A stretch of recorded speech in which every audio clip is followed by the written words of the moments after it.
What's going on, everybody, and welcome to the Other Side of the Firewall podcast, where we talk about the latest and greatest in cybersecurity news, as well as we highlight those movers and shakers and glass ceiling breakers, those people of color who made it to the other side of the proverbial firewall. My name is Ryan Williams, and as always, I'm joined by Shannon Tynes. What's up? What's up? And Daniel Acevedo. How's it going, guys? What's going on? So, welcome to the Friday episode, right? So this is the movies, books, games, all that good stuff. So we don't really do a lot of cyber in this. But if you have not already, please go back and tune in to Monday and Tuesday our topics, Wednesday discussion, Thursdays Ask the CISSP, and the Fridays everything else. Without further ado, Shannon, how was your week? It was okay. I don't really have anything to complain about. You know, my Penn State Lions lost to Oregon. You know what I mean? You know, it's one of those things where I heard the sports guys say this all week, and I was like, man, I'll be damned if that ain't true. They said with our coach, James Franklin, they said the next big game he wins will be the first one. And I was like, man, I'll be doggone if that ain't true. You know what I mean? Like, right. I mean, we played better than I thought we would, but like there was a point, like the stretch in the beginning, like we had 4 15-yard penalties in the first 17 minutes of the game. Right. I was like, come on, like what are y'all doing? 2 face masks, like what was one? I don't know. I forget what it was, but 4 15-yarders. But it's whatever. We lost it. We still in the hunt for the championship, but we'll see how far we go. We're going to play. I gotta get into college football one day, man. So I think I finally have a college team, right? So my daughter goes to USF, and my wife was recently accepted into the master's program there. Congrats. So I guess, I definitely pass that along. So I guess I'm a USF fan. Are they good? In what sport? It's the same thing when I was in Buffalo, right? Like the good college football teams are like Syracuse, like they're a little bit further out. Like it's never just like you don't really hear about Buff State or UB or Canisius, like killing it, right? Like we're like D2, D3 team. So here's what I'll tell you, and I always say this to my wife whenever she asks me something I don't want to give an answer. I always say to her, man, this weather outside, huh? It's something. That's what you might have to start saying when it comes to USF. Right. This weather outside, it's something. Huh? Ain't it cold outside? Well, I guess that's all the answer I need. Yeah. It goes in waves. They might be good at some point, right? But yeah, basketball, I don't recall them being that great. Football, no. USF, no. Yeah, I can't think of it. I don't really hear about them, right? You used to hear about the Gators, right? Florida Gators. Yeah. Yep. Well, y'all got a bunch of big time sports teams down there in Florida, though, right? You got your Florida States, your Miamis, your Florida. So you got Miami. So like I don't know, man. It's just if Junior goes to Miami for college, then I can jump on that there one. There we go. Right? You could. I just can't be a fan just to be a fan. I gotta have some kind of association. Yep. How your wife and daughter gonna feel after that, though? They'd be like, wait a minute, we went to USF. Right, I got all this University of Miami gear on, the hoodies. You out here throwing up the. They'll understand. Yeah, so we'll see. Yeah, I mean, I don't know. We'll see, man. I mean, that's. I'm gonna let you make that decision. This is on record right now. This is out here for everybody. It will never be lost. Like once this goes up, so I just want your daughter and your wife to know I didn't tell them to pick anything. USF all the way. You know. I try to catch any strays on behalf of right. Ryan Williams Sr. over here. That's my problem with the NFL in general too. The thing you just said, Ryan, because I like football, but it's not as a big a sport when I was growing up in Puerto Rico. Right. And we don't have a team down there, so I'm always at a loss I haven't chosen a team. I know I should have by now, but I feel like it's obviously more fun to root when you have a team to root for. Yeah, exactly. Instead of fantasy. Not fantasy. Yeah, not fantasy. Fantasy is fun just to play regardless, right? I mean, it makes watching at least, more interesting. But I haven't done fantasy the last 2 years because of life changes and moving over here to Japan and stuff like that. And now if I watch a game, I'm like, I gravitate towards good QBs and stuff like that, or nice offenses or whatever. But I'm like, man, I just feel like a bandwagoner, just jumping for whatever team's the hottest. And I need to choose one eventually. Right. Yeah, so I think for you, well, so I don't know if there was a lot of big players from the NFL that came from Puerto Rico during your childhood, because I don't think you'd be able to gravitate towards players because you kind of have to, right? Or you can go by region, then you would have to pick Miami. I feel bad for you. Yeah. Right. Yeah. Or where my family lives would be between New York, so it'd be the Giants. or the Bills, I guess. Only team that plays in New York. I was like, the Buffalo Bills. Look, my eyes got big when you said, the Giants. I was like, Buffalo's in New York. I was like, let me see what happens.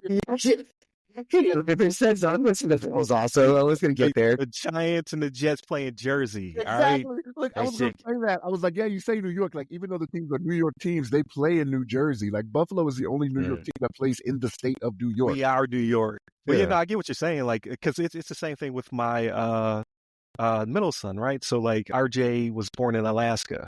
What do you do with that, right? Ayana was born in Idaho. What do you do with that? The only one that was born in our youngest was born in Virginia. So like he can, he has some little sway there. But yeah, if you're born in one of those states, you just gotta figure it out. Yeah, pretty much. You gotta pick somebody and stick with them. Yeah, you could be a Bills fan. I'm fine with that. I'll workshop it. I'll see. They're good this year. They've been good for the last couple of years. At least 5 years in a row. I do want to point out though that one of those two losses was to Baltimore. So if you want to come on our bandwagon, if you want to come on our bandwagon, hey, don't pay attention to the last couple of weeks. Like we've fallen off a little bit. Hey, if you want to come onto the bandwagon, I'll put the call in. I'll call Bashotti and I'll call Harbaugh. I'll be like, hey, we got another one. Mr. Acevedo wants to jump on. I vouch for him. It's too much pressure. See what happens with football players, like football enthusiasts. Everybody wants to join their team. I can't say I don't want to break anybody's heart. Right. I divide the houses in more. But, I was gonna say, who's your wife's team? Like, go with that. Is she a sports fan like that though? Like that's the thing. Not for football. No. Yeah. Not even basketball. So for me, like I like basketball, but I watch for the players. I don't have a favorite NBA team. NFL, it's all Ravens all the way. College, I'm Penn State. But for NBA, no, I just watch for the players. Like you have stars. I want to see what these stars are doing. Right. I can watch. See, I'm still home team, so I'm still going with the Knicks. Yeah. We had a long drought of issues. Yeah, they're good long now. Bout. Right. So I'm just like, and now I feel bandwagon because like when they were not playing well, I did not rep the Knicks. I didn't rep anybody. I just stayed silent, right? And now they're starting to play well. I'm like, I kind of want to hype them up, but I'm like, I can't. People will know. You can't be out here putting your head down when the times get lean. You can't do that, Ryan. Like an ostrich, my head was in the sand. Yeah. But I mean they lost, so we're still in the playoff. We'll see what comes of that. Stuff that I watched, I continued on with this documentary, Breath of Fire. And it's this fake yogi that's out here and how they're scamming people and whatnot. And like I'm very fascinated by this when I watch these documentaries on how people I hear the people realize it after the fact, but I'm like, how do you not realize it when you're in the midst of it that this is this is crazy? You know what I mean? Like how they were abused, how they were not really paid for all the work they were putting in, and then after the fact, like there was one part where the girl's talking about what they were doing for these different tiers that they got people into, and she was like, wow, like as she's giving the interview, she's like, wow, that was really bad. And I'm like, how'd you come to that realization now, like as you're talking on camera? And it could be fake, right? But I'm like, how'd you not know when you're in it? But I don't know. It's just part of the human condition, man. Like I'm sure if some of those Jim Jones followers were still around, they'd do the same thing. But do people need to belong that bad? Maybe that's what it is. And my wife sometimes calls me a psychopath, right? She's not a psychopath. But she says I don't have any feelings. So sociopath, whichever one that is. She thinks I don't have feelings. Sociopath. So I'm like, no. I was like, these people are adults that are wronging you. Like, what is all this? You know what I mean? I don't know. I don't get it. Like, but I think that's how nature susses us out, right? Like you have to have a large group of worker ants or worker bees or whatever, people who follow the hive mind, and then you have to have outliers in case it hits the fan. So you'd be one of those outliers, right? But I think you have to have a certain population of different types of these mentalities in order for the whole to survive. Because if everybody was independent and by themselves, we'd all freeze to death, right? Yeah. So you have to have some people who all clamor together. It's just when you're on the outside looking in, you're like, these people are dumb. But people on the inside are like, yeah, we're super smart.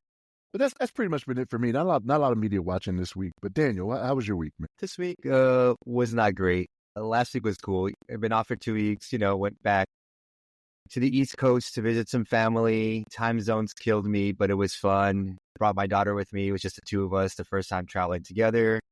I don't like to brag and be a proud dad, but I have an amazing kid. She made it super easy to go there and back on the airplane. That is awesome. I actually never been through TSA so fast going and coming, even though it was craziness. Like coming back, man, it's been a long time since I've seen that many people at the airport. It's a little alarming. We were there like 5 a.m. I was one of those dads. Like, we got to get there 6 hours before. And I was glad I did it, because the line for Delta was like 3 blocks long. And it took a long time to get there, get our bags checked, and then get through TSA. I gotta admit, everything was pretty organized. We flew out of Orlando. It was very organized for the amount of people that were there. They did a pretty good job. So hats off to them. Another feel good story of the week. It was a good job. But while I was there, I ate a lot of good food, a lot of good Puerto Rican / Thanksgiving food. I'm not a big Thanksgiving guy per se, food wise. I don't know why, but I guess it had been a long time since I've had it, and it was slapping. It was really good. Right. I ate way too much. One thing I do realize though, man, the food out here is different, because the whole time I was with my sister down there, I was dehydrated the whole time. I don't know what it is we put in the food in the U.S. I could not get hydrated. I was just thirsty the whole time, even though I enjoyed the food. Right. Oh, that sodium. Man, it was driving me like a raisin. It was rough. I'm not gonna lie. Took the little one to Disney. It was pretty cool. Just the two of us. Had a good time taking her on the rides. Seeing the gazillion people that were out there Thanksgiving weekend. I was like, don't you have things to do? Like, why are you all out here up in my lines? I wanted it to go fast, but in between all that, media wise, I did get a chance to finish the first season of Arcane on Netflix. Oh, you finished it? Okay. Yeah, I'm now going to watch the second one. I don't play League of Legends, but I have a couple buddies that don't play it either, and they watch this, and you should watch it. It's really, really good. So I took their advice, and it was better than I expected. With a lot of American animation, sometimes I don't know what to expect. Right. Like, it's funny, because DC movies are left a lot to want, but DC animated movies are amazing. Like, they're really good. The voice acting, the stories, all that stuff. So I was happy. Arcane was you could tell they spent a lot of money with the story, the casting, the voice actors, everything, the animation. It's really well done. But media-wise, I think that's the only thing I got into. I'm trying to think. There's so much stuff I want to watch. I've been too lazy to get around to watching it. I have a new setup here. I got a new desk. I was drilling holes in this thing, setting it up. The website's up, and now I gotta film content. And I'm like, oh crap, I don't do that. So I've been spending a lot of time watching YouTube videos and which software to use to edit the stuff, and seeing people that do that kind of content here in Japan, what it looks like, what it's like, and all that kind of stuff. So just doing a lot of that stuff. And then before I know it, it's 11 o'clock at night. I was like, oh, I have a job in the morning. Let me go to sleep, right? And try to keep that for a while. So, but yeah, that's been kind of my last 2 weeks. There's a lot of travel. This week was horrible. We came back jet lag. Plus I got sick and my kid got sick. Plus when you travel to Asia from the US, you'll land, and the first couple of nights you will wake up around 2 or 3 in the morning, and you will be the most awake you've ever been in your life.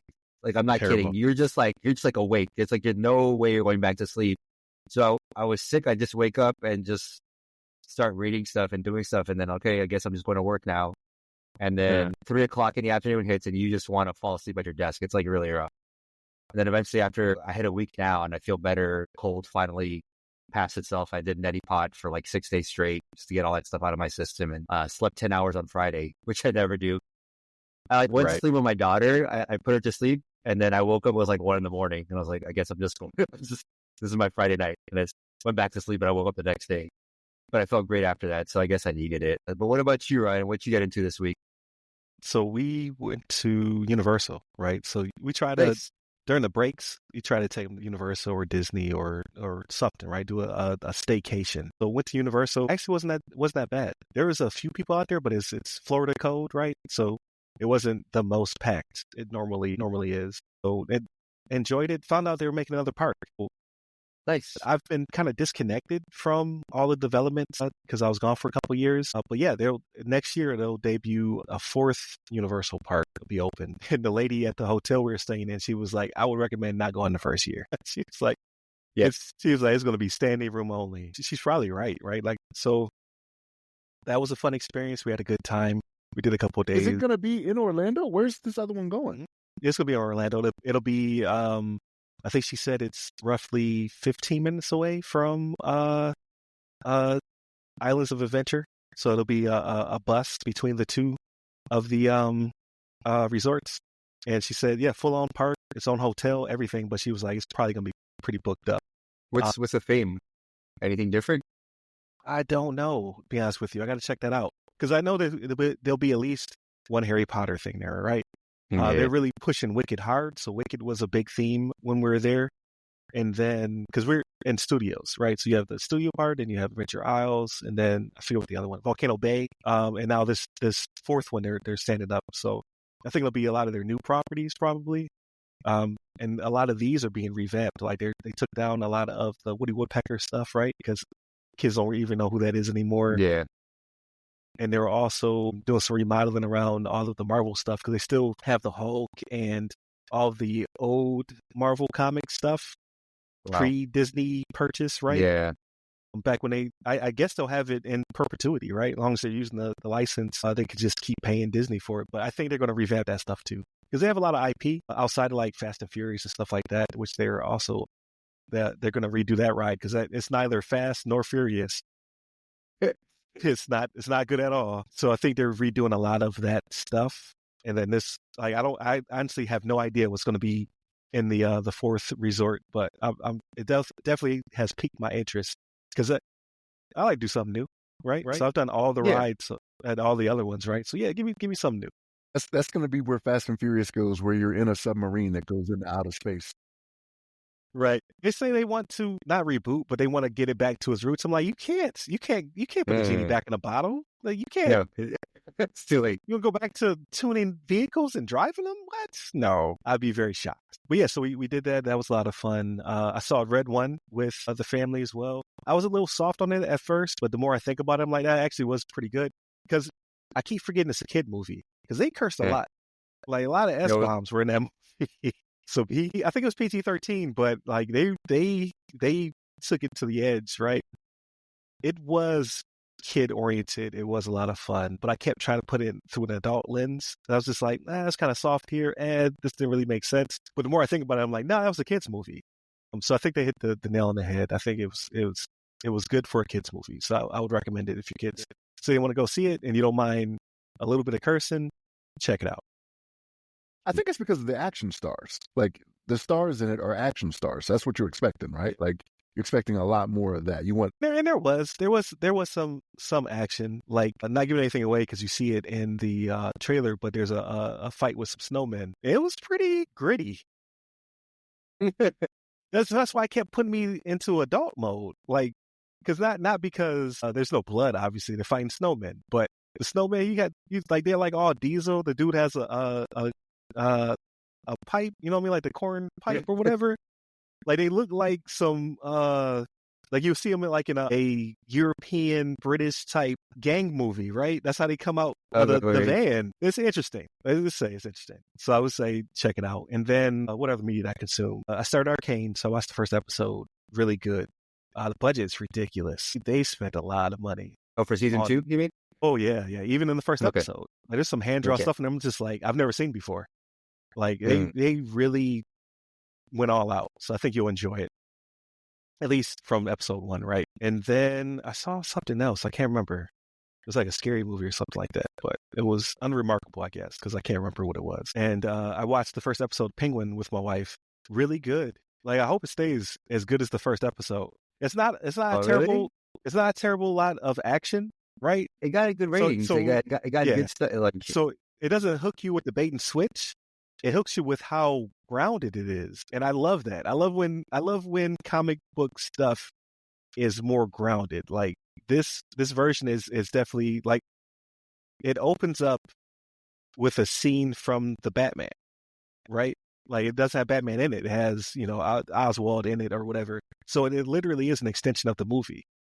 Like it feels like the same budget, the same caliber of acting, and it has some really interesting characters. So you get to see the street side of DC versus the, fantastical side or whatever, because superheroes and all that stuff. Where he's currently at, he's just a low level gangster, right?